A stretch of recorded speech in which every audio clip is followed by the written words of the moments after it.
What is up, guys? It is the Sound Alchemist, and today I'm back to bring you those 40 facts on the Warhammer 40K universe. Except today it's not a 40 fact vid, it is a strategy guide for using the Salamanders. So get ready and learn about the tips and tricks to this Space Marine chapter. So as we all know, the Salamanders are part of the Space Marine Codex. They don't have a codex for all their own, so they're kind of a vanilla army, but they do have a few perks to them. For example, you have the chapter tactics for the Salamanders, which lets you re-roll. This is probably the best chapter tactic in the whole book for the Space Marines. If you guys think of anything that is better than that, let me know in the comments. But personally, it is really strong because it's like it's just a free reroll. That literally is a freaking command point. So that's like letting you reroll more than you even need to. It's crazy. It just tends to shift the tide of battle in your way, and it's happened to us quite a bit. Both Gershwin and I have played against the Salamanders, and they're tough. They're vanilla Marines, but with that extra flavor. So anyway, I'm gonna be talking to you guys about my buddies list. Now, generally, our play group tends to play at about 1250 points, so 1,250 points of armies. And what he tends to bring with this Salamander list, he has a slight variation, but usually he brings a Vindicator, a Devastators Dreadnought, a Devastator squad, some tactical squads, a captain, and a tech priest, or tech marine for that matter. So basically, with his army, it's basically a sit and shoot, a gun line, so to speak. So what he does with this army is that he makes sure that his deployment is perfect, because you're not going to have much mobility. You're basically hunkering down and firing everything you've got at the enemy while they try to get to you. So again, deployment is key with this army. So you just stay still and you shoot. So the real key players in this army are the Devastators, the Vindicator, and the Devastators. So with the Vindicator, you're popping out heavy shots. With the Devastators, usually you want to bring last cannons because they're going to do the most work. And the Devastators, it's crazy. It's Forge World, so that kind of tips you off that it is something powerful, something not to scoff at. But you want to make sure to avoid the plasma one because you could kill yourself. So yeah. Now, like I said before, you basically just sit and you take all the shots, but you're also going to get buffed because of your chapter tactics, and he tends to play his captain within 6 inches of at least 2, or if possible all 3 of these units, because captains give you that little aura of bonuses which lets you reroll ones, I believe. So again, you're re-rolling because of your captain, and then you're also re-rolling because of your Salamander tactics. So right then and there, pretty much you're not going to be missing, if at all. You're Space Marine, so you already hit on 3, plus you get re-rolls. It's crazy. And then you also get command points and stratagems thrown in there. Yeah, this is a really devastating army. Now, the reason why he does have a Vindicator and a Devastators Dreadnought is because he has that Tech Marine. So if you don't know, the Tech Marine can repair. So any damage that gets dealt to them, you're pretty much healing them up with that Tech Marine. Say you get some mortal wounds, oh, no problem. I'll just repair them with my Tech Marine.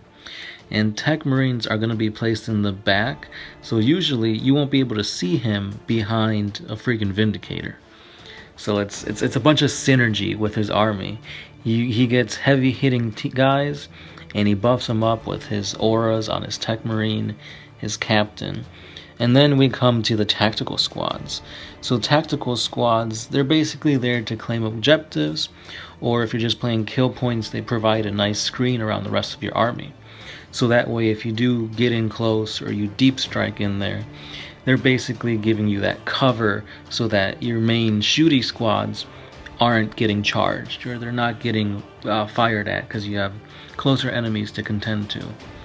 So that's a pretty well thought out strategy. He tends to play very defensive, and it always tends to work in his favor. Another thing too is if you think you might need some extra mobility, you can always shave down some points here and there and add some Rhinos.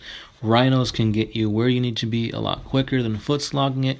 Plus you get that added protection of being inside of an armored hull.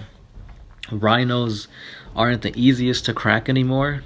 Especially you can't one-shot them. You can't make them explode that easier. So they're a little bit more resistant, more durable. So your gooiness inside won't die as quickly.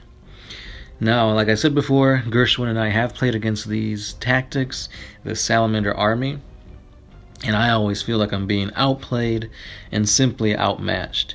So I ran my Blood Angels, and Librarian Dreadnoughts as well as Bow Predators really couldn't do much. Any damage that I was doing to him was basically being soaked up, or it was getting repaired. That Tech Marine was doing work. And then I tried to target the closest units, which was the Vindicator and the Dreadnought, but again that Tech Priest was just repairing them. So whenever I did get in close, I was already whittled down to like a few wounds, and it was too little too late at that point. Now what I did try to do is I tried to rush him in two different areas. So I rushed him with the Librarian and the Dreadnoughts, Librarian Dreadnoughts and the Bow Predators, and then I deep struck. I thought deep striking was gonna tear apart his plans. He was gonna have too much right up front to contend with. So I decided if I deep strike, I need something that's gonna hit hard and take something out in combat. So I went with a big blob of Death Company, and it sucked so bad because I dropped in. I fired my plasma pistols, couldn't kill it, and then I failed the charge. I freaking had the Marties there to re-roll failed charges, and I still failed it. So I think maybe things would have taken a different turn if I would have gotten in combat.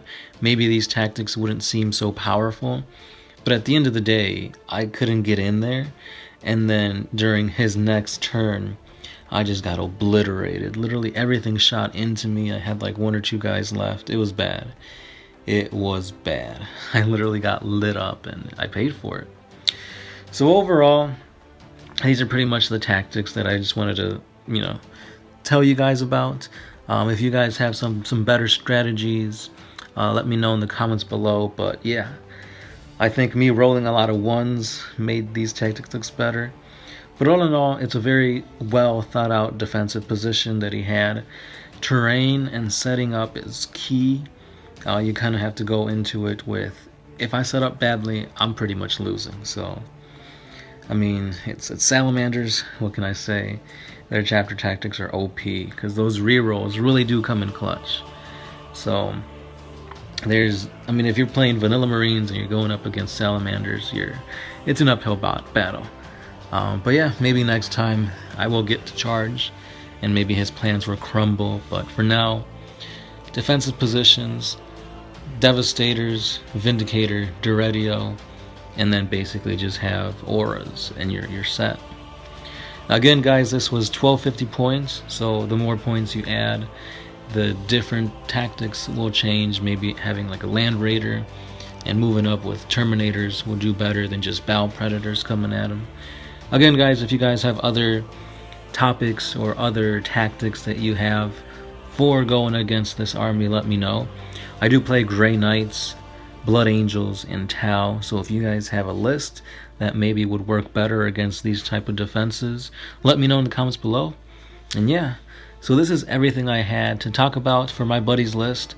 I've been wanting to talk about it for a couple months now, but I kept putting it in the back burner, just letting it sit there and try to marinate why I got beat.